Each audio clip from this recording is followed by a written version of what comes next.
Welcome to Capes, Cows and Masks, the show where we uncover the world of soups and science fiction. I'm Jake Hart. And I'm David Oscar. And this is our monthly news show discussing and dissecting all the major news stories that have broken in the last few weeks. And boy, am I excited for this show, Dave, because there's been a lot of news breaking. It almost feels like we're almost back to normal in a way, because I remember when we started this show, we were like, oh, there's not going to be much news, so we'll just have to think of new topics and stuff like that. And now it almost feels like we're back to normal with the amount of news we're getting, production's happening. But before we get into all of that, Dave, how are you, man? How's the last week been treating you? Yeah, it's not been bad. It's been very dramatic, I think. Obviously, there's been a lot of drama. There's been a lot of firings, a lot of sacks. Oh, sorry. I was just thinking about... sorry, I thought I worked for Disney for a second there. No, I've had a really good week, yeah. I've been catching up on a lot of Star Wars, a lot of things I had to finish. So I completed Fallen Order finally. I finished Light of the Jedi last night. And then just been picking up lots of just random series and stuff like that. I returned back to my watch through of Batman the Animated Series, and I've been sort of going on and off with the Spider-Man Animated Series, which I've done since Disney Plus was so released here in the UK. So yeah, there's been a lot of stuff keeping me occupied, a lot of fun stuff, and I'm at that stage now where I'm like, right, time to choose some new series and new films to dedicate myself to for the next few weeks, on top of everything else which we're getting, which is brand new, which is also great. Yeah, there's been a lot of, dare I say the word, content coming out this for people who've been keeping up with movie news have obviously know what I'm talking about in reference to Marty Scorsese, but we're not going to talk about that on this show. There's tons of stuff coming out, obviously, with WandaVision. Zack Snyder's Justice League's coming out soon. Falcon and Winter Soldier, very exciting time for us. But yeah, like you, I've just been chilling out, man, trying to obviously keeping up to date with all the drama going on in Hollywood, but also preparing for one of our future shows. So, revisiting some movies that I've seen before and some I actually haven't seen. So I've actually rewatched the Punisher movies. So I watched, never seen the Dolph Lundgren one from 1989, and woof, that was something to witness. And then the other two, the second one is not great, and the third one's actually surprisingly quite fun to watch. It's not much of a deep story, but there's a lot of bullets and brain splattering to keep you enough entertained. And then I've also restarted from the very beginning. I'm doing all of the Marvel Netflix stuff, so Daredevil, Jessica Jones, Punisher, Luke Cage, etc. It's so good, man. I say so good. I've watched Daredevil Season 1, Jessica Jones Season 1. I'm now on Daredevil Season 2. So far, everything's great.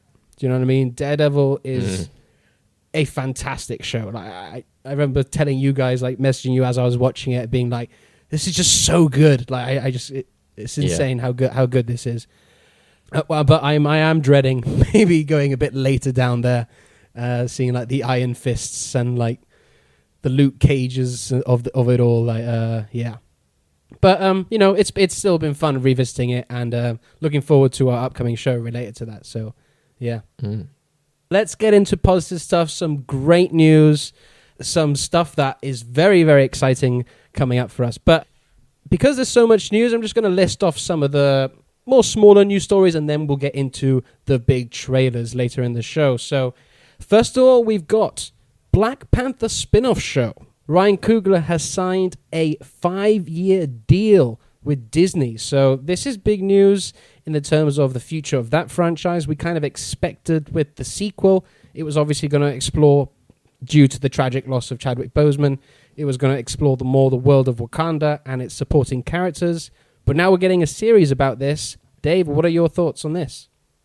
Yeah, I had a mixed response to this. I think it's kind of like when people were talking about WandaVision, and they were saying, oh yeah, wouldn't it be fun if you had a Jimmy Woo and Kat Dennings or, Darcy show?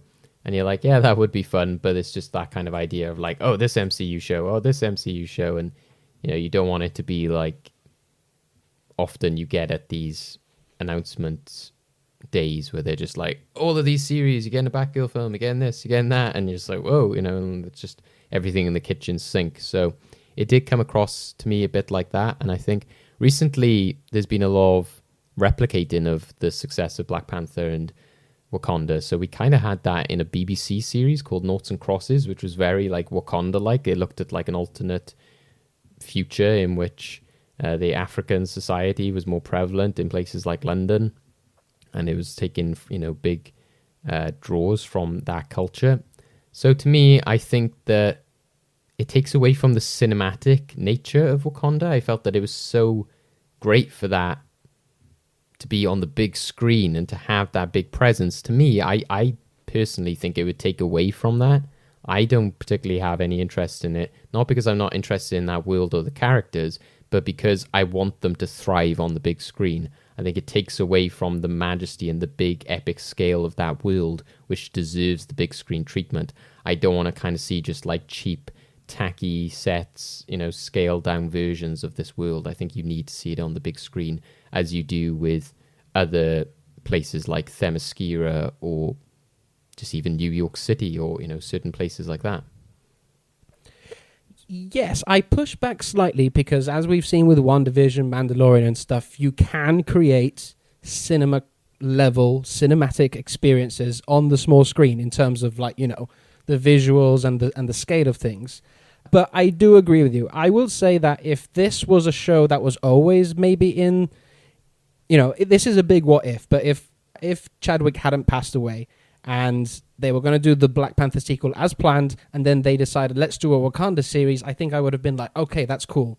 But the fact that they've, obviously Chadwick's passed, so now the movie is going to focus on that, I'm a bit like, well, if you're going to focus that on the movie, what are you going to sort of just continue that into the series or something? I'm not too sure. I would kind of like to see maybe a more family-friendly approach to Wakanda, like an anthology series aimed at younger audiences. I think that would actually be kind of cool.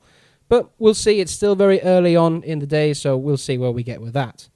In other Marvel news, Sam Raimi, who is obviously the director of the Tobey Maguire Spider-Man films and is now directing Doctor Strange Into the Multiverse of Madness, has brought on Danny Elfman to compose the score, replacing Michael Giacchino from the first film. So I'm going to let you basically take the lead on this one, Dave, because I know you're a big fan of Raimi and Elfman, and obviously his stuff from those original Spider-Man films.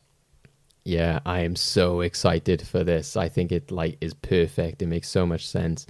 And yeah, I'm just really excited. I think that those two work really well together. I think you could say that the Spider-Man track, he's replicating a lot of what he did with Batman. But at the end of the day, it's he's doing a soundtrack for a character based on a bat, and then he's doing a character based on a spider. So that gothic nature is there in both the characters, so it makes sense to have Danny Elfman, and they kind of probably brought him on because they were like, hey, he made the Batman theme, he's a great composer. And yeah, I love Danny Elfman. I love everything that he does with things like Nightmare Before Christmas and the Tim Burton films like Charlie and the Chocolate Factory, and there's so many soundtracks that I just love. Recently, I don't think you've got to it yet, but where I was researching some of the films on Well Good Movies, I was watching Meet the Robinsons, and only 2 minutes into that, I was like, this is Danny Elfman. I looked it up. I was like, it is. And he has an amazing soundtrack in that film as well. There's a certain track in that which I absolutely love.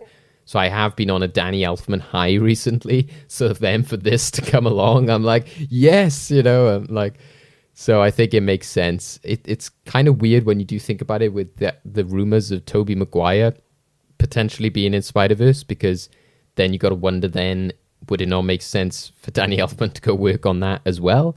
But again, if Michael Giacchino is still working on those Spidey films, which would make sense because he's done the last two, he seems like a competent enough composer to bring in the different themes of previous Spider-Man, etc., because he did that with the Jurassic World soundtrack. So yeah, I'm really excited, and I think that even though obviously I know yourself, you had sort of more negative feelings towards him after Justice League, there's still that aspect of paying tribute to older characters, which was a nice idea. It just didn't work in the context of that film. Whereas I think that here it could work quite nicely. It could be if you're seeing alternate reality versions of different characters. If Danny Elfman was to go, hey, I'm going to go take the Captain America theme and play around with it or something like that, that could be really fun. And just in general, Danny Elfman and Doctor Strange just sounds perfect. Just like a magic, mystic character full of like weird instruments and organs and flutes. As much as I loved Michael Giacchino's soundtrack and I was looking forward to him coming back, this is like the next best thing for me. So yeah, I'm really excited. I am excited because, like you said, Danny Elfman, it feels like it's a great fit for a Doctor Strange film, you know, the weird and the mystical and even gothic in some sense. So it makes sense. Yes, I have been a bit salty with Danny Elfman as of late. It does relate to the Justice League stuff and some of his comments towards, I feel as if, towards Hans Zimmer's music. But it's also his recent material. I just haven't been attached to it as much as his earlier stuff, which, like you said, Nightmare Before Christmas, the Spider-Man stuff, the Batman soundtrack, all really fantastic stuff, and I really love Elfman's early stuff. So if he can tap into that, his early sort of more gothic stuff for this, the Doctor Strange sequel, I'm all for it, man. I'm all for it. I was going to say, it'd be really cool as well if maybe there's some collaboration between him and Giacchino. That would be really cool. I mean, can you imagine, right? In either the Spider-Man 3 or the Doctor Strange sequel, you just hear... Exactly, yeah. Then Tobey Maguire swings it and everyone's like, ah! It'd be amazing. It'd be crazy. That would make sense because they are kind of crossing over on the two projects they've sort of worked on previously and currently. So that would be good. And I think that also, I'm with you that he has recently sort of maybe lost his way slightly and he hasn't done as great as stuff.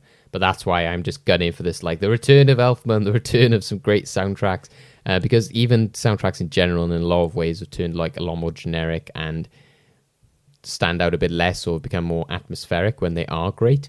So I'm really hoping that he can bring this, badass theme into like superhero movies, because I think he did that with the Avengers theme. So he collaborated there with like Brian Tyler, which he did like a great job on that film.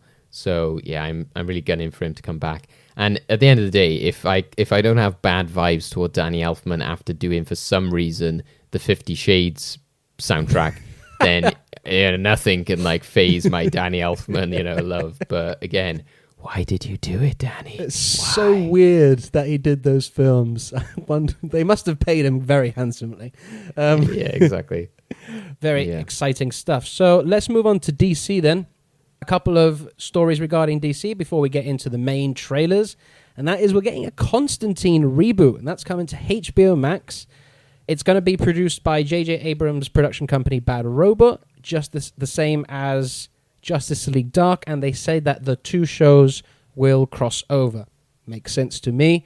They are looking at doing a younger Constantine in his late 20s, and they're going to be focusing on the darker, more horror elements of the character. I mean, I'm going to start this off. On paper, this sounds fantastic, because this is what I want from a Constantine, property. I want it to be dark. I want it to really focus on horror. Give it the R rating, give it the demons and the violence and the satanic rituals and all this sort of demonic graphic imagery that we see related to Constantine. Go deep, go dark, have it crossing with Justice League Dark and Swamp Thing, and you got all these, I've always been a big fan of the horror universe of DC and its horror characters, and I just want to see that expanded. I liked, we've talked about it briefly in our previous episode, but the Justice League Dark animated film was pretty good, and it leaned into the more adult-oriented stuff, so I'm excited. It's still one of those things where it's like, we'll see, because, Warner Brothers and DC have a habit of announcing things and then never going through with them, but on paper, I'm excited. What about you, Dave? Yeah, I think it's a great franchise, if you want to call it that. It hasn't really established itself yet, but it's a great sort of brand to fit a series, I think. And what I was really excited by is, again, I've said before that I'm not a big fan of like the guy who's voiced him in the animated show, and the yeah, the animated film, but he's also been in the live action series as well, like the DC CW stuff. So I think, to me, again, as long as you can step away from all of that stuff, and the casting, what they had in mind is what I think sounds really good, is that they're potentially looking for like a younger actor, but also an actor of color who's potentially from a ethnic or Asian background. And I think one of the people they sort of alluded to, so whereas they said previously with certain actors, they might be like, oh, we want like a Alison Brie type actress, etc. For certain, you know, like they said with She-Hulk.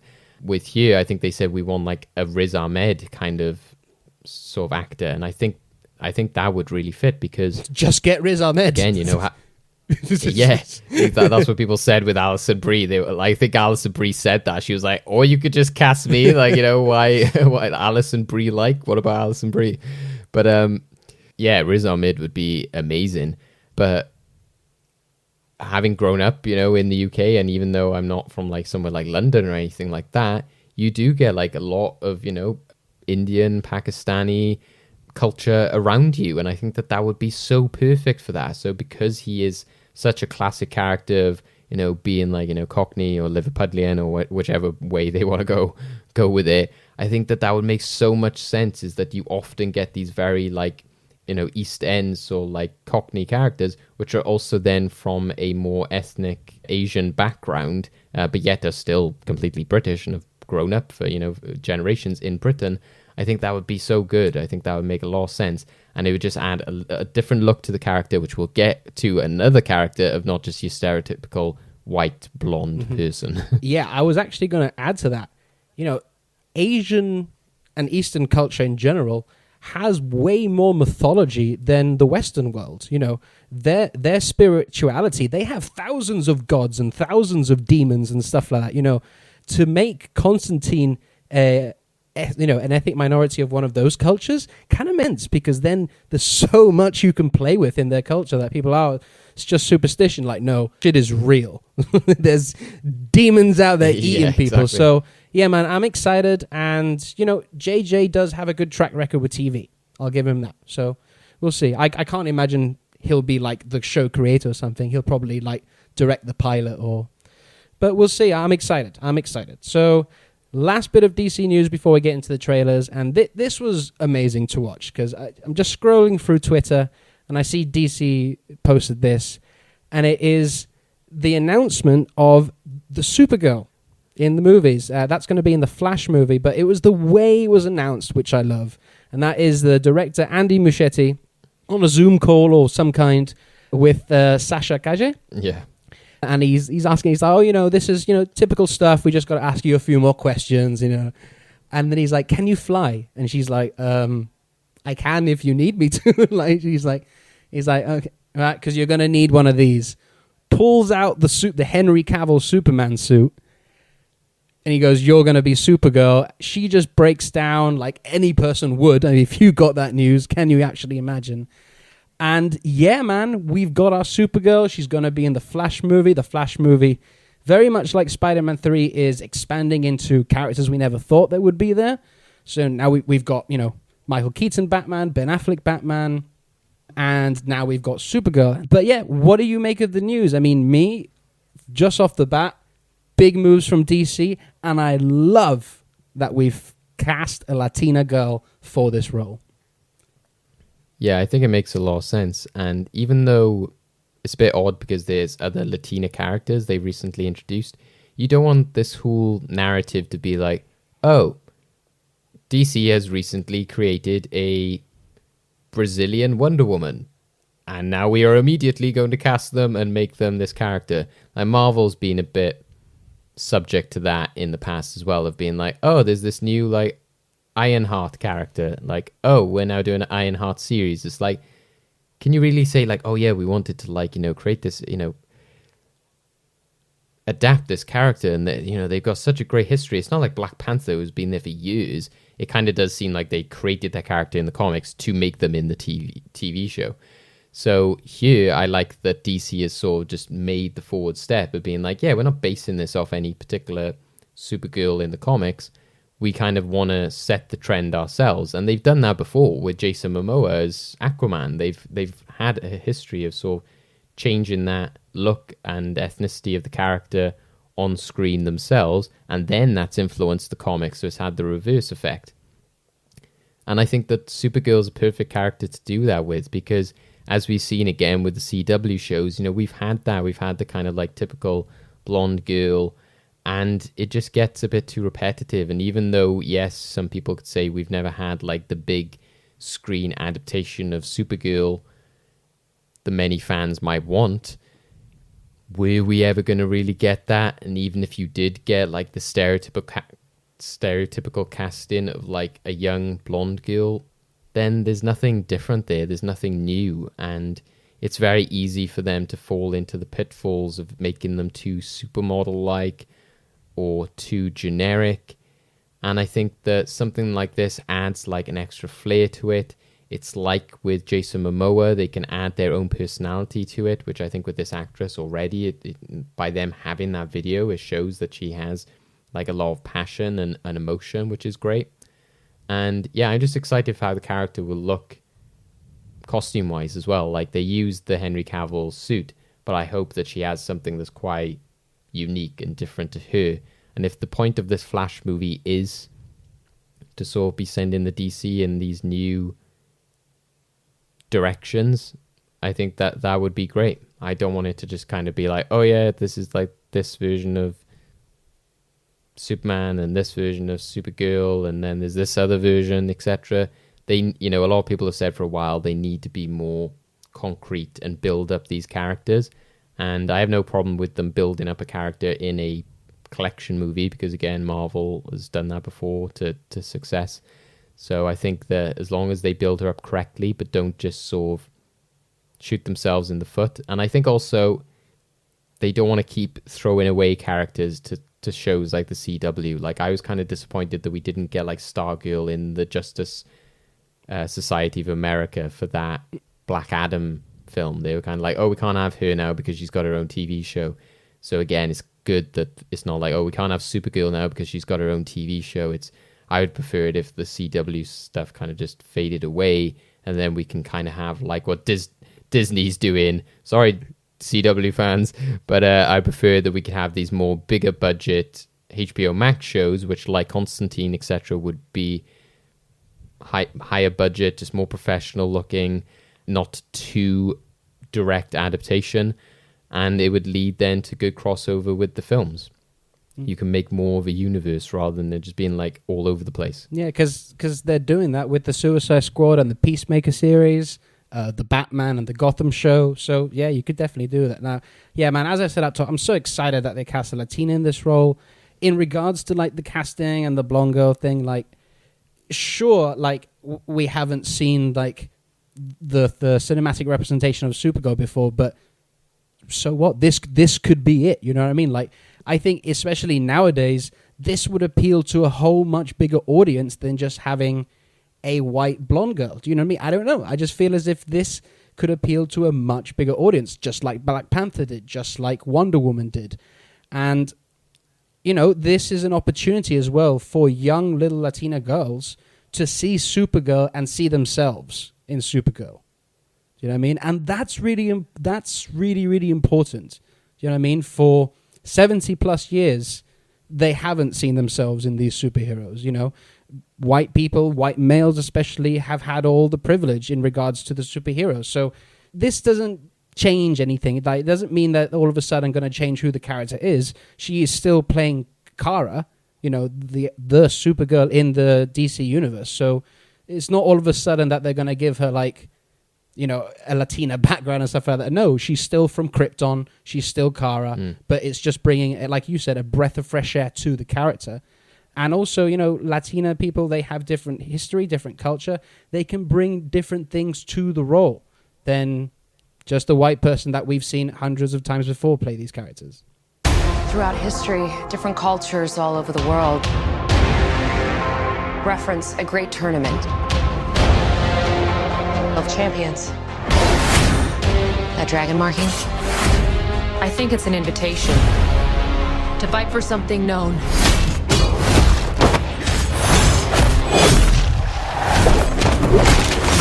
Mortal Kombat. Right, so let's get into the main event now. 3 huge trailers. We got Mortal Kombat, the Falcon and the Winter Soldier, and of course, the very anticipated, never seen so much marketing for a trailer, and that is Zack Snyder's Justice League. So, Dun, dun, dun, dun. 2 days. 1 day. 1 day. Yeah. We'll get into that in a minute because that's a big story, that whole trailer and everything attached to it. But let's go to just the trailers of Mortal Kombat first. Now, obviously, we knew this film was coming out. It was part of the dropping on HBO Max and in theaters on the same day. Look, I have not seen the original Mortal Kombat movies. I haven't played the games. I have no attachment to this franchise. So I'm watching this trailer basically clean. I know nothing about the mythology of it and everything. And I got to say, I think it fucking kicks ass. I thought the violence was ultra violent, but it was stylized from the moments that we got. I got a lot of the 70s kung fu type of moves and vibes and stuff like that. The action choreography was really well done. I thought the visual effects looked pretty impressive, especially again, see, I don't know the characters' names, but the villain, what's the villain called? Who's doing the ice stuff? Sub-Zero, there we go. When he slashes the guy, the blood comes up and then he turns that into an ice guy. I thought, was that fucking awesome? This looks great. Yeah. But in terms of story, I was a bit like, doesn't really need to be much of a story. I did think the woman narrating is like, oh, you're part of this tribe and it's part of Mortal Kombat. I thought that was a bit cheesy. I was like, okay, that's a bit much. But in terms of visually and action, blood everywhere, and I was just like, this just looks like a kick-ass blood, guts, action movie. Don't worry too much about the story, but it just looks like a good time. I don't know. Probably Mortal Kombat fans are screaming at me right now saying I don't know what I'm talking about. But Dave, I go to you. First of all, what's your relationship with Mortal Kombat? And then what do you think of the trailer?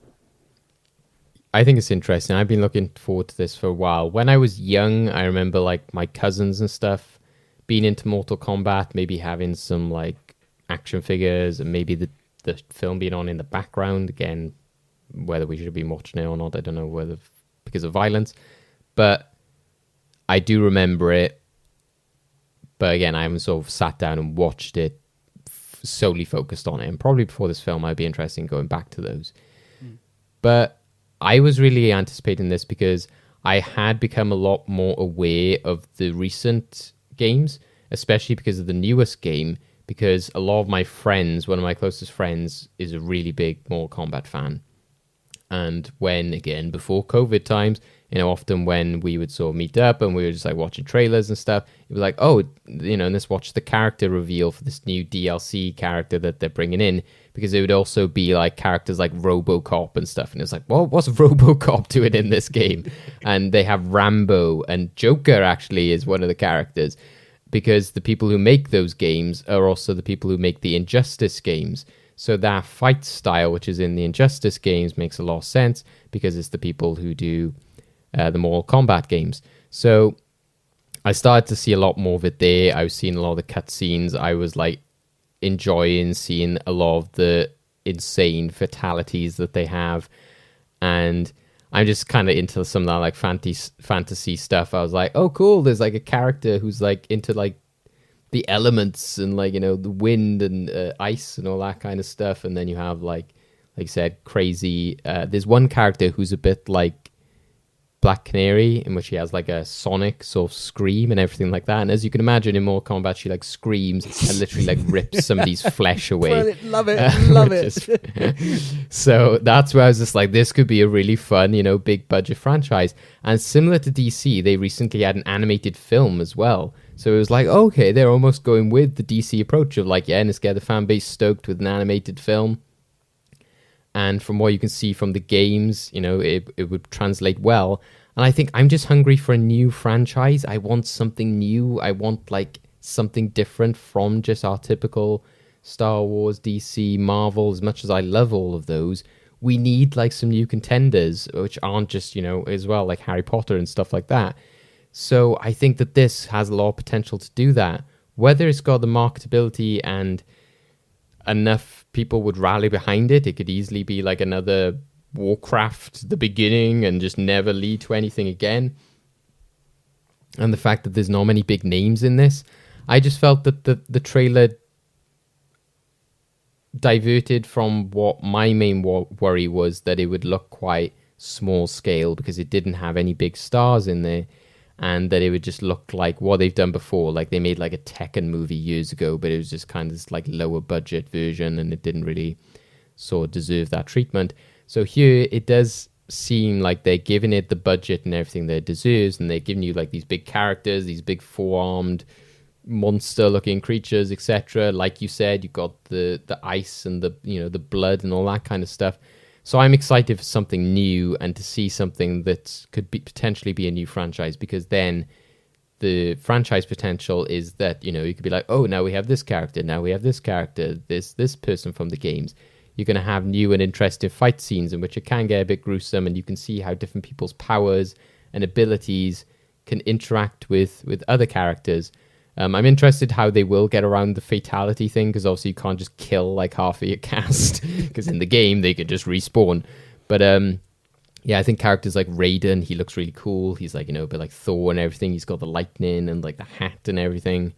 I thought that I think it's Scorpion, who's played by Hiroyuki Sanada. I think he's in like quite a few. I think he was in like Westworld. He's played samurais and stuff quite a few times. And he has that awesome weapon, which is like the knife on the rope, which he obviously then adapts into like a chain. And everything. That was the scene that got me. As soon as I was watching that, I was like, yes, this is film is for me. Like exactly. You could see that they've gone to more effort in terms of the choreography and like the way that the weapon works. It was all really fun. So yeah, obviously the main competition is meant to be Sub-Zero and Scorpion. But I don't think they want to lean too heavily on that. Otherwise, it might be quite like 90s. It might just be kind of like, oh, these two supernatural foes. The ultimate showdown. Each other. Yeah. Whereas I think that the story would be more with your characters like Sonya Blade and Kano, in that, they can assemble this team of like characters. And the fact that, again, there's this, the symbol means that you go to this championship, it's an invitation fight, etc. Yeah, I think all of that could be quite fun. You're like, oh yeah, and to see the fight, and to see these creatures, and to see them the face off against each other. Like, it was fun. We talked about Aquaman earlier. Like, that was fun, just seeing the whole, in Atlantis, the fight between Aquaman and Ocean Master with like the tridents and everything like that. Is you do get a lot of fun when you have those like arena battles and stuff in films. So yeah, I'm excited for this to turn into something hopefully big, and hopefully it will be the kind of franchise where it might be at the moment that they've got like an unknown cast, but hopefully that's a benefit in that it means that these will now become some bigger names, and it'll be kind of one of those franchises where they're like, oh yeah, the first film was a bit smaller scale and everything, and then it builds up to like a bigger budget in the second and third. But you just have to go watch it, everyone, please. Hopefully it's successful. Well, this is the thing, that obviously it's going to be premiering on HBO Max, so plenty of people in America will be able to watch it.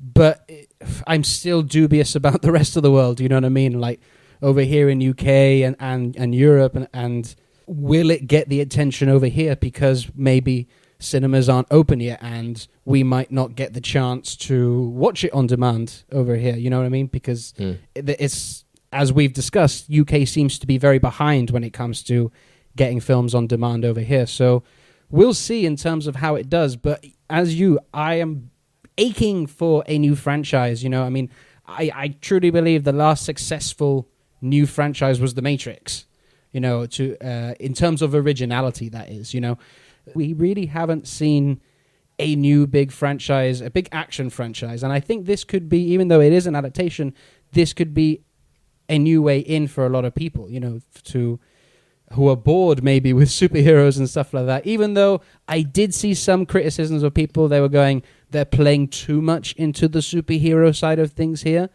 I don't know, again. Yeah, I saw that. Yeah, I don't know, again, it's because I don't know anything about the history of Mortal Kombat, it's just my ignorance. But I always thought if you're doing crazy things like that, surely there must be some sort of supernatural element to you. Do you know what I mean? Nobody fights like that and blows off people's faces off with sirens. So I'm excited, exactly, man. Like, if you see the stuff for the newest game, it very much is of that style. And I kind of felt that it wasn't like a superhero sort of action stuff. It was more of a fantasy superhero stuff, because again, they were there like in the desert and in the ice and everything. It was a bit like Hellboy. Like I didn't see Hellboy and go, oh, superhero comic book. It was kind of like that fantasy comic book crossover. And I think that's, again, it'd be great for video game movies because they keep failing, and a lot of the reason is because they're telling these big expansive stories which are like open world, but a game which is more like a versus fighting game should be a lot easier to adapt. So I think it would be a great thing for video game films as well if this could succeed. And I really hope, because I got a lot of like pulpy vibes from it, I hope they embrace the pulpiness of it and the weird kookiness and the mythology and the magic of it all. Just give it all to me. Don't shy away from it, basically.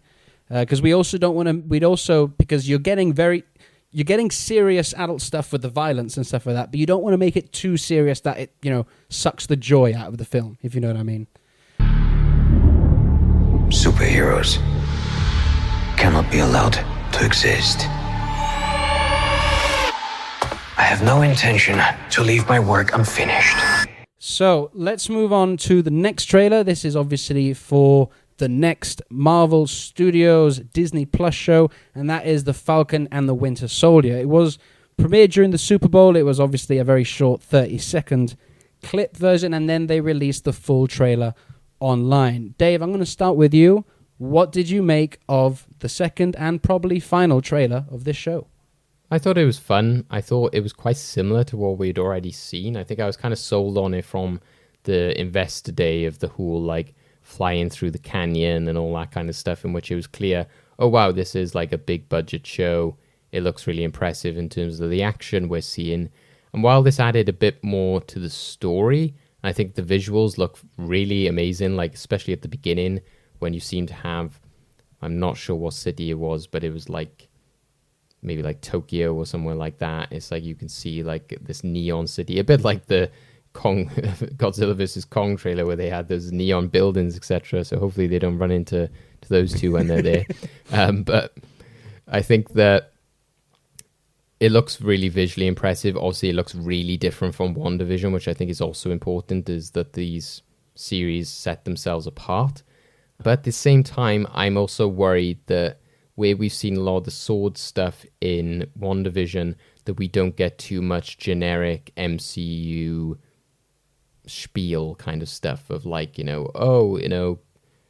corporations and, big army people, etc. Like, generally, from what the trailer shows, I don't think that's the case at all. But I think from what my expectations are, especially looking into the character like US Agent and the aspect of the Falcon, because to be honest, personally, like even though I enjoy Bucky and Cap's relationship, I'm not sold on Bucky as a standalone character as much at the moment, whereas I'm more invested in Sam and Falcon as a standalone character. And I think that's why I was especially happy at the end of Endgame where he got given the shield, because I was like, yes, this is, a lot of people were like, whoa, why did Bucky not get it, etc. Whereas I think that it's like perfect. Again, it links back to the comics. But if they can bring in the elements that they have with that US Agent storyline with Falcon, of like the potential racial undertones of that, of being like a black guy can't be Captain America, etc., which is potentially where they're going if they're bringing in US Agent. And that was a part of the storyline when they had Falcon become Captain America in the comics, is that they were like, a black guy can't be Captain America. If they were to do that, I think that would be perfect and amazing, because hell, we've just gone through 2020. Guess what happened in America? It would be amazing. So I was a bit sad we didn't get as much of that. It was more kind of like, hey, Baron Zemo's up to some evil crap. So I hope that there might be another trailer which shows a bit more about like the extra layers to this. It wasn't like WandaVision trailers in which you're like, oh, look how crazy and kooky this all is, and like, oh my god, look at that. It's It was more just like another actiony trailer to me, which I think is important to set it apart. But there wasn't anything there to make me go, oh, I need to see this straight away, or there's this extra layer, or it's going to be like dealing with these big themes, etc. So that's what I'm sort of a bit more skeptical and worried about at the moment. Yeah, I would say similar feelings to you, but also disagree in some sense with those parts because, yes, you're absolutely right. This is going to be a very different show to WandaVision, and I love that because they need to have different stuff, to keep us entertained, to keep us guessing about what they're going to do next. And yeah, this does seem very familiar to stuff we've seen in the MCU. It's very action-focused. The trailer itself was very similar to the first trailer we got, and like you, I was sold when we watched the Investor Day and that sequence of Falcon flying through the canyon and dodging all those missiles. I was like, I'm sold. This is cinema-level MCU stuff, but on TV. And this trailer very much delivers on that, but we just got a bit more of the action. We got a bit more of the buddy cop relationship between Sam and Bucky, which I do enjoy. Like you, I'm not huge on Bucky as a solo character, but I do really like his relationship with Steve and also with Sam. And Sam, as you said, he is more of he's got more weight as a solo character, but I think that's down to Anthony Mackie's charm as an actor, because he's got so much charisma, and everything he says, the on your left stuff. Exactly. It's all fantastic stuff, and when he's talking to Steve, avenging is your deal, man. It's all really, really good stuff. And we got to see the beginning. Come on, bird costume. And in Civil War, we started to get to see the relationship between him and Bucky. Can you move your seat over? No. So all that stuff is all fantastic. And that is the stuff I'm actually looking forward to the most in this show, is the buddy cop relationship between them two, but more than the action, because the action, I'm like, yeah, it's cool. But, we've seen action like this before. But you're right, I do love the cyberpunk neon aesthetic. That looks really cool. And in regards to the more thematic messages and stuff, I get you, and I'm 100% on board with you. I want that to be the case because, like you, the reason I wanted Sam to take the shield is because you can create a better story out of that than if Bucky had the shield. The American government, I don't think, would have much of a problem of Bucky having the shield as they do Sam. Weird considering that everything that Bucky has done, but that's just, I'm not going to go too much into... Mine, a Russian spy also having it would also be quite telling for the times today, so probably they're like, we don't want either of these guys have exactly. it. Exactly, so this is why they bring in US Agent, and we'll see how that plays in, but yeah, I really hope they do go into the whole racial, should a black man be Captain America, them targeting, but at the same time, like you, as we've spoken about on the show as well, I do not want to see another governmental, military are the bad guys sort of thing, because I've actually seen a couple of people online who are in the military, and they are saying it is getting tiresome for us to always be portrayed as the bad guys when that is not always the case. You know what I mean? So yeah. I definitely hear their side to the story. So, but we'll see. This looks fun, entertaining, and it's not high up on my list on all the upcoming Marvel stuff, but it's Marvel, so I'm still looking forward to it. I'm also interested in something I thought about watching WandaVision this week was, and I'm not sure if this series will do it either, but I can't see any of the series do it, and I'm not even sure with the films.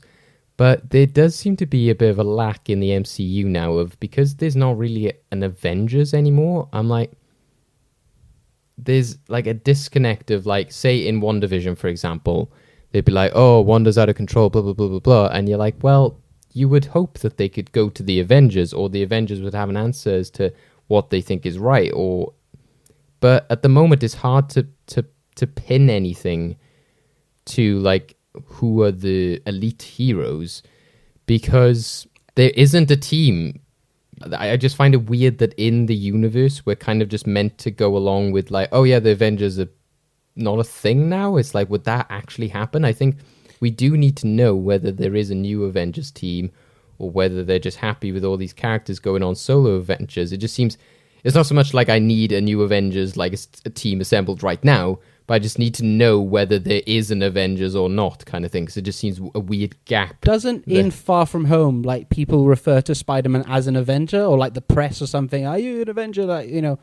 I can't remember exactly. Yeah, exactly. And that obviously takes place, 7 months after Endgame or something like that, while WandaVision is only 3 weeks. So it'll be interesting to see where this takes place. You know what I mean? I think once this series starts and we know where it takes place, then we can maybe start to piece the current states of the MCU at the minute. Do you know what I mean? Because obviously Loki's gonna be doing his thing over there. I don't think it's gonna really tie into much of what the main core Avengers are doing. Yeah, and like something like Ms. Marvel again is kind of setting up like its own hero, more connected to Captain Marvel. Hawkeye even, again, that's his own thing. Potentially Young Avengers tie-ins. So I think this would be the series that would be the better one to tell us where the MCU is at in terms of Avengers at the moment. Because once you've had a big Earth-protecting team, it seems weird that then, especially after Endgame, in which half of the team is pretty much wiped out, we're just expected that the Hulk would just be like, right, bye guys. You know, it's like, surely they would want to rebuild the campus and there would be some form of central, you know, kind of like how S.W.O.R.D. and stuff operates. You need some sort of like corporation or company to sort of always head back to. So like, again, like Lord of the Rings or Harry Potter, there's always Hogwarts, you always go to Rivendell. You know, it seems like they need then an Avengers campus or something in which there's at least some players or characters, whether it just be the Hulk and the remaining Avengers who are operating it. It'd be nice if this series could give us an idea of that, and who the characters, because obviously people in the future have said that we might get Doctor Strange, Captain Marvel will be the new Avengers. But of course, we've got like loads of films before that potentially can happen, so we need to kind of know what the Avengers roster or what the case is with them now, because otherwise it might be like another 3-4 years before we get a new Avengers team. So yeah, we're very excited for that, and like WandaVision, we shall be doing our weekly reviews of Falcon and the Winter Soldier, so get ready for those. So our final story and our final trailer of the day. And of course, it's the one that everyone's been talking about for good reasons, for bad reasons, whatever side you're on. It has definitely been a hot topic in the past couple of weeks. So that is, of course, Zack Snyder's Justice League trailer. I had a dream. Almost like a premonition. I think there's an attack coming. My lord, this world will fall. We live in a society. He said the thing. He said the thing. We will get into that in a second. So before we get to the trailer, Dave, I don't think there's ever been such heavy marketing for a trailer. Like, honestly, like a couple of weeks before this trailer like dropped, you know, Zack was first. We got the pictures of Jared Leto as the Joker. You know, we heard that he brought him back in the reshoots, and then that everyone was like, oh, look, that's a whole different look from what we saw in Suicide Squad.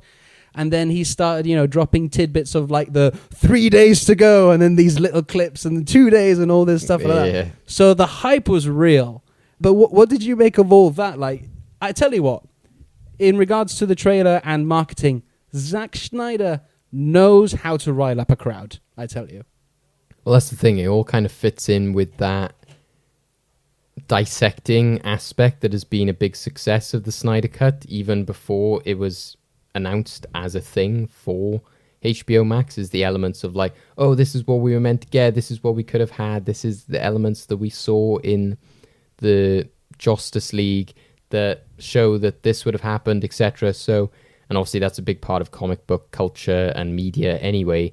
So I think that it's very much adhering to that aspect of things. But also, yeah, it's always been a narrative of the Snyder Cut, is the aspect of him being like, oh, well, now that we've got more budget to play with and more time, you're gonna see this character, and we're gonna get the Joker and Martian Manhunter. So again, it makes sense that it keeps like dropping this stuff, and because there's such a big fan base behind it, because they are like the Snyder fans, the people who literally demanded the Warner Brothers release the Snyder Cut, created this entire movement. It makes sense that he's there like, yeah, just, you know, dropping my gifts to the fans, all the people who like really support him, because they are, you know, like I said, I'm not part of them. I don't know if you consider yourself one, Jake, yeah, but they're those people who are just like, it's a fine, like it's weird because I am unabashedly a Zack Snyder fan. I love his movies. But sometimes I'm almost afraid to say that to someone because there is also an element of toxicity surrounding this subject and how certain people perceive certain Snyder fans. Do you know what I mean? Which it gets very, very messy. You're more like you appreciate him as respect him as a filmmaker. You are a fan of his, but it's not like a fan club kind of thing. Like everything he does, I love. Everything he touches turns to gold kind of thing. Anything you give me, I'll be like, thanks, Zach, thanks. You don't find somebody on Twitter bashing him and just attack them and all that kind of stuff. Yeah.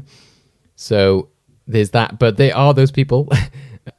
No, again, disrespect as long as you're not being like nasty to people or anything, but people are nasty to them as well. So that is a thing. But, he's dropping gifts to all those people who've been loyal and who have like created like movements and websites and made things trend and all that kind of stuff. So it makes sense to that. But, I did have to laugh at the drama of it because, Zach loves himself some, big godlike spectacle, and what more spectacle do you have than just literal shots of Batman on a tank, new gods, and like Batman and Superman, and just like with this music like one day to go. And it is a bit weird because of a film that we have half seen, but that's what I'm interested about, because from what we've heard is that actually we've only seen a very small fraction of the film. So that we'll get onto that with the trailer. So that's what I'm interested in.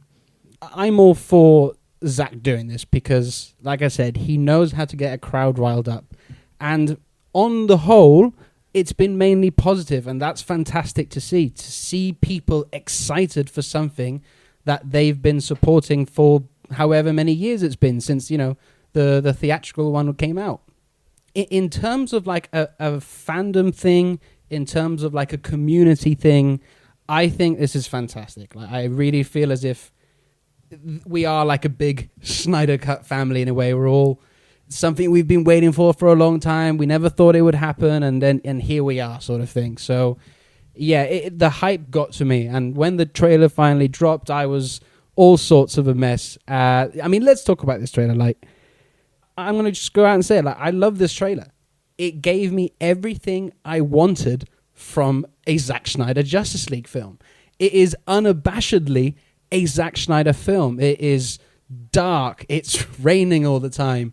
There's this, thing about gods and titans and clashes and, big epic scope. The music as well just got me all sorts of emotion. It was, it wasn't the Danny Elfman stuff. It was more in the vein of Batman vs. Superman and Man of Steel, this huge orchestral cinematic Hans Zimmer stuff.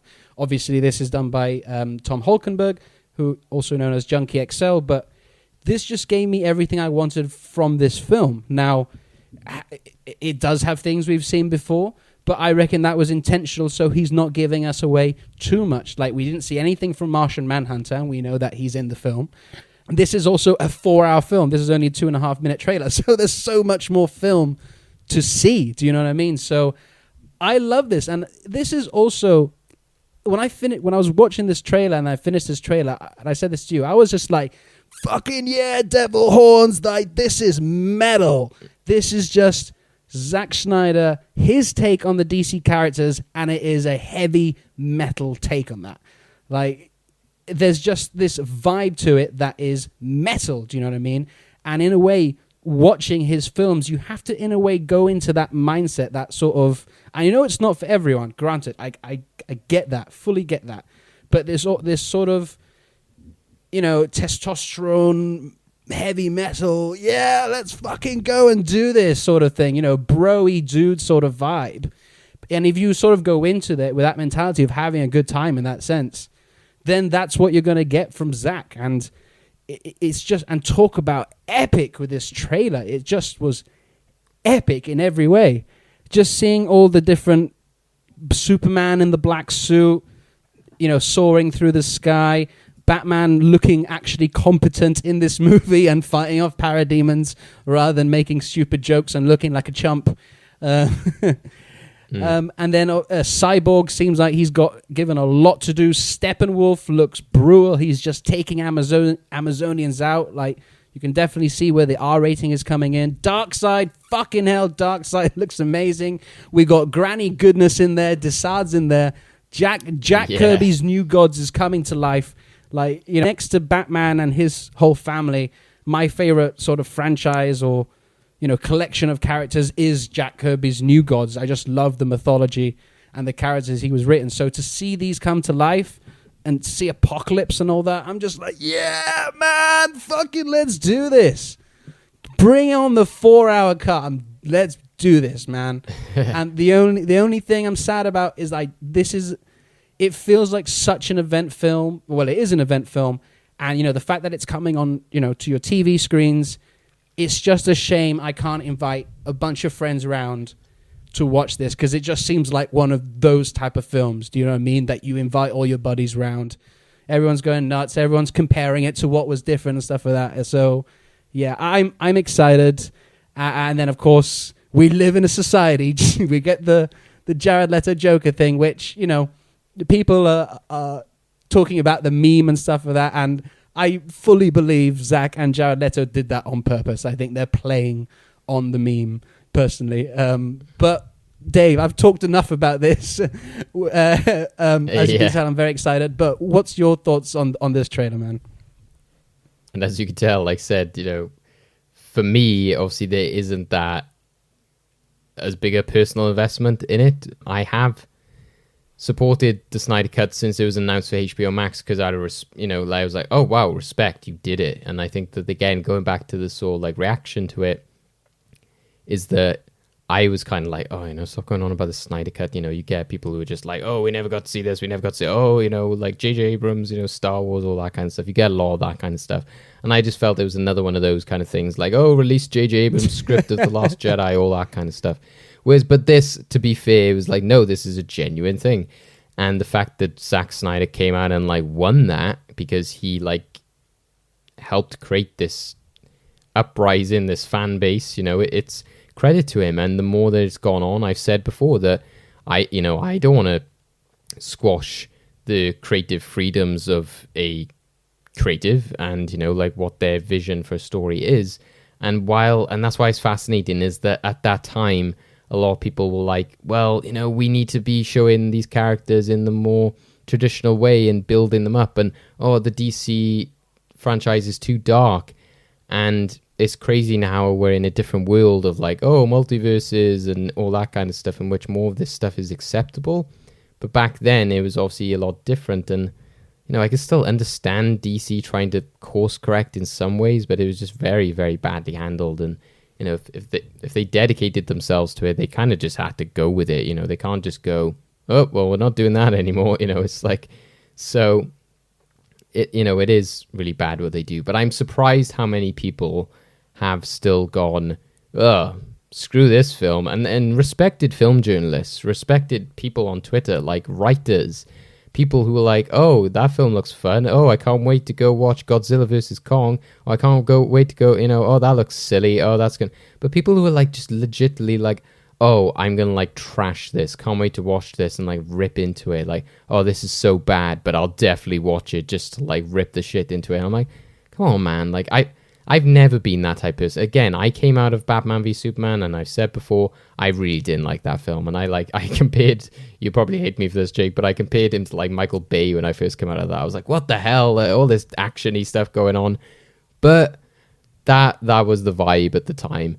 But at the end of the day, I wasn't going to go into any other film and go, screw this film. I've never gone into any film like wanting to hate something and wanting to say, I'm going to just trash this, you know, like, what kind of person are you? Like, what more pathetic thing to do? So, but apart from that, like I said, I think that that's where this trailer clearly isn't aimed to me. It's very aimed at the people who love it and want to see it and have waited for this to happen. So I've seen that through reactions like yourself and other DC fans. So I didn't have that personal connection as much. I'm definitely looking forward to like the epic nature of it. I've been hit and miss with Zack Snyder in the past. You know, I sort of appreciated the look and scale of something like 300, but it wasn't my kind of thing. And with Watchmen, that was more my kind of vibe. I was like, oh, this is cool. I kind of like that like Muse song they used in the trailer. I like it when he does that kind of like slow, epic, godly, depiction of these sort of characters, and a lot of that is definitely here. But I did feel there was still quite a lot of stuff that I've seen before and from the theatrical cut. So that's where I found it was a bit more like, there's not as much for me to get excited by, because I can't see anything here as a new viewer for me to be like, oh, look at that, or look at that.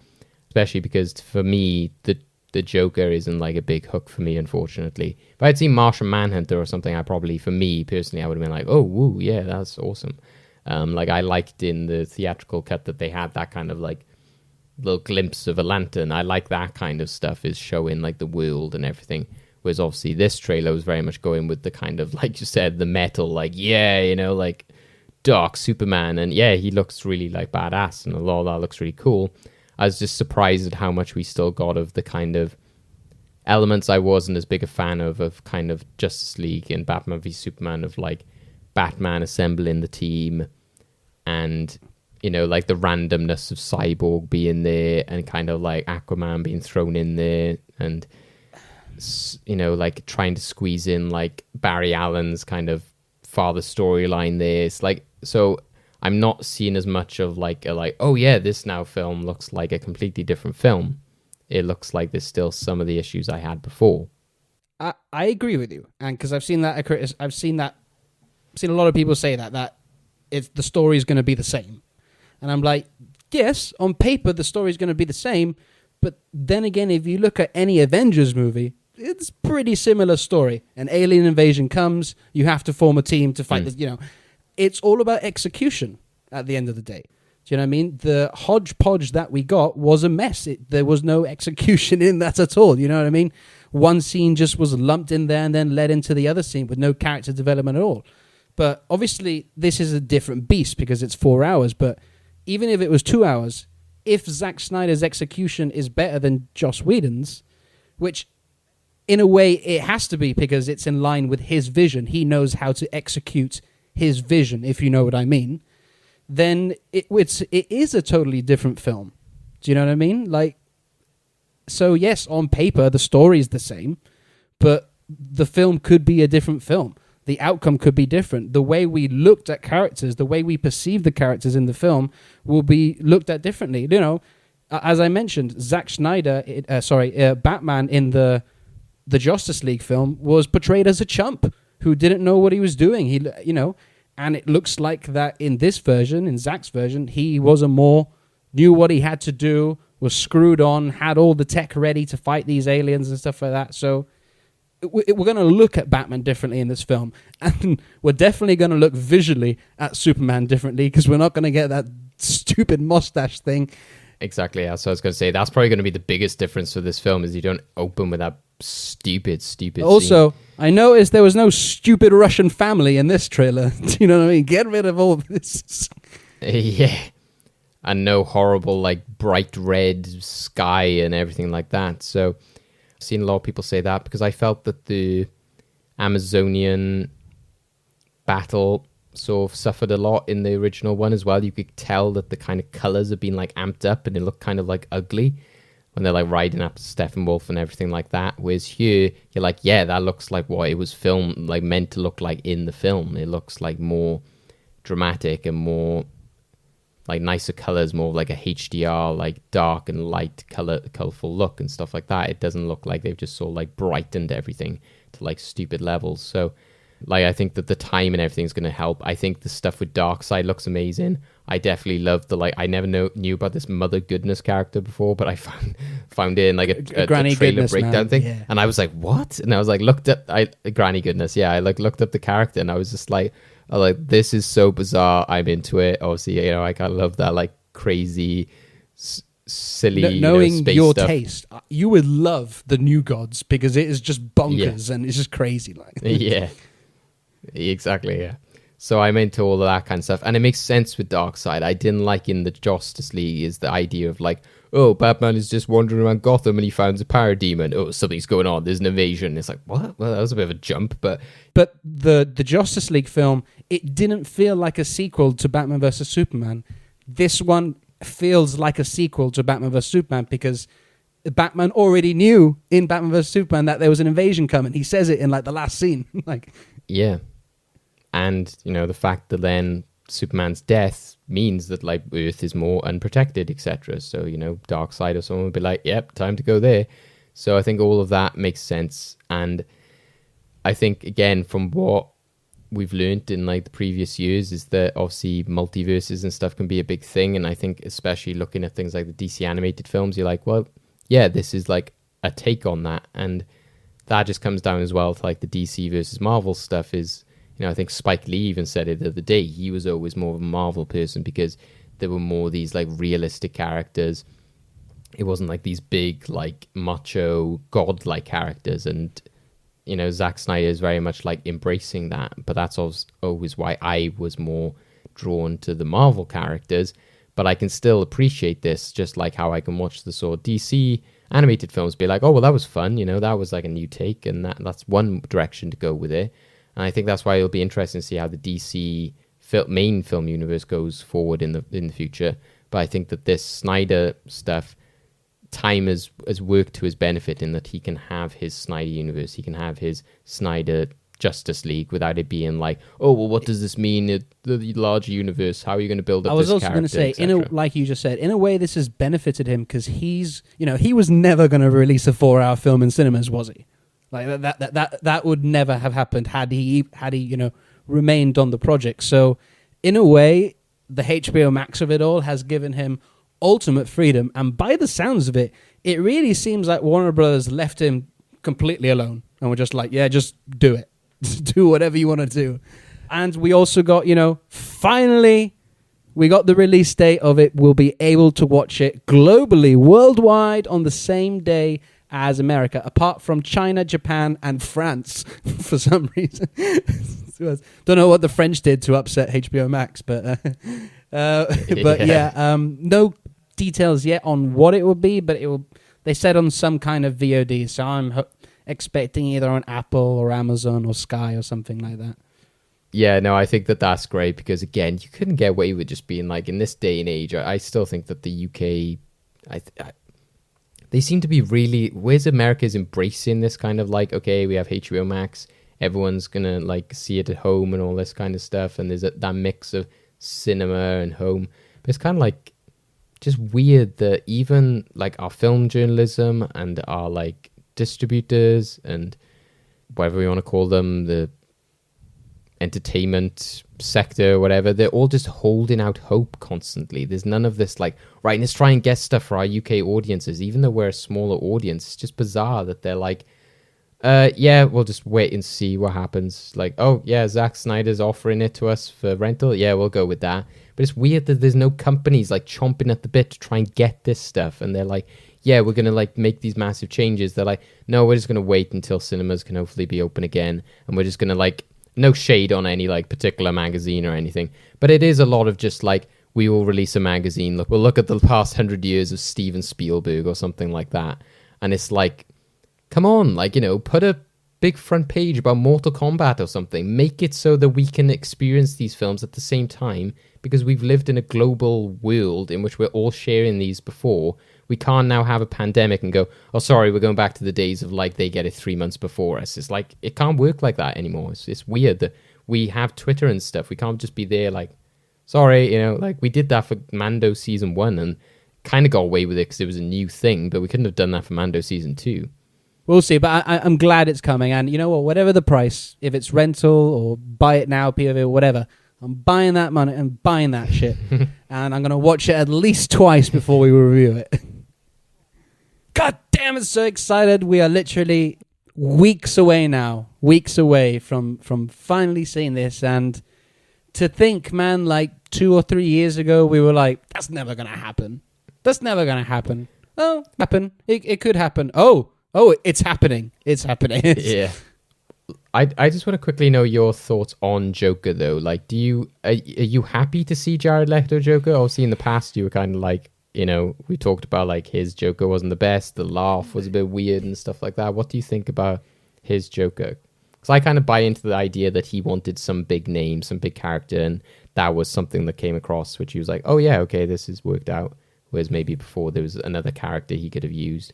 So I kind of see it as like, oh, this is the cool character he managed to get in there as a kind of clickbaity kind of thing, but I am still happy for Jared Leto. I think, again, now, Zack Snyder has publicly said that with his 5-film arc that he was planning, that at some point the Joker was going to feature into this. Primarily in that sort of nightmare world, you know, that at this point Superman's been conquered by Darkseid and the world's gone to shit, basically. So and if he, you know, he got this opportunity to do this film, and he's, you know, it's going to be the only opportunity. If he was like, fuck it, I'm just going to throw him in here because this is the only chance I'm going to get, that's a creative choice. I'm all for the creative choice of doing it. Execution wise, I'll wait and see. I'm not against it, but I'm not like, oh my god, Joker's in this. You know what I mean? Like, I'm a bit like, okay, we'll see. Like, from his comments, he was saying that in this sequence, it's very much a conversation between him and Batman, where he's questioning Batman a lot about his history, his morals, and all that stuff. So, you know, I'm willing always to give people the benefit of the doubt and to give them a chance at redemption. So if Jared Leto... I think that makes sense. If Jared Leto can pull off a really good scene, because while I wasn't a fan of his Joker, there's parts of it and there's moments of him being the Joker, which I'm like, that's pretty cool. That's an interesting take on the Joker, and I enjoyed some elements. And I do think the cut of Suicide Squad, you know, a lot of his footage was left on the cutting floor. That's going to impact his, like, how you see him in the film. So I'm willing to give him the benefit of the doubt and see what he is. But it's not like I'm majorly excited. I'm more excited for the big... I'm more actually excited about the actual world that takes place in, because I was a fan of the nightmare sequence in Batman vs Superman, even though I was like, what the fuck's going on? I have no idea how this relates to this film. And a lot of people had a problem with that scene, but now we see why that scene makes sense, because, you know, again, if Zack had been given the opportunity, it would have led to something. But is the idea that Batman keeps lapsing into this nightmare world, is that the idea, or is that would have been in the plan that they could, or was it actually meant to be like there's going to be a film which is like nightmare world alternate reality? It was meant to be the third one, I believe. It was meant to. So yeah, the Man of Steel, BVS, Justice League 1, 2, and 3, and in the third. So apparently the end of Justice League 2 would have had Darkseid taking over Superman to be his puppet, and at that point, I think Aquaman and Wonder Woman would have been killed, and the only surviving members are Batman, Cyborg, and the Flash in this nightmare world where they're based, and Carrie Kelly, the Robin from The Dark Knight Returns.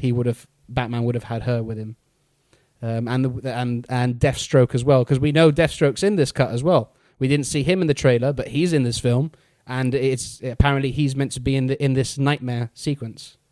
So yeah, all very Snyder kind of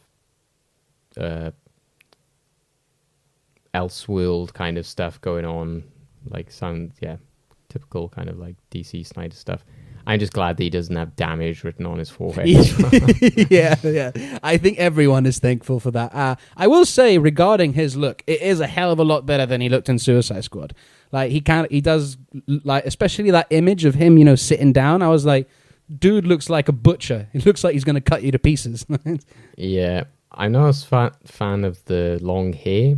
I think it was quite refreshing to have like the Joker with like the shorter hair. But again, if this is like a nightmare world and everything like that, you can buy into that. So, yeah. I also maybe imagine Jared Leto was probably only needed for one day of shooting, and he wasn't going to cut off all his beautiful hair for one day. No. Can you imagine if you put it in like a ponytail, did like a really sort of hipster man bun thing or something? I'm glad we didn't get that, Dave. Green man bun. Okay, so let's get out of here then, Dave. We've talked a lot about Zack Snyder's Justice League. Just imagine we live in a society like, oh god, like not that society. We don't want the hipster society. Honestly, I can't wait for this film. And yes, we will be reviewing this film. and we'll be bringing on a special guest as well to review this film. So very, very excited to do that. I mean, Dave, we're going to be reviewing this and Falcon and the Winter Soldier in the same week, which is crazy. Like, that'll be fun. Yeah, they're literally one day apart. You're going to be like, oh, this dark, epic storyline, and then you got this like buddy cop action thriller. Yeah, exactly. Right then, Dave. Yeah, let's crack on and get out of here. Where can the people find you and what you're getting up to? You can catch me on Twitter at David Osgar, Osgar. You can see all the links to the stuff that I'm producing at the moment.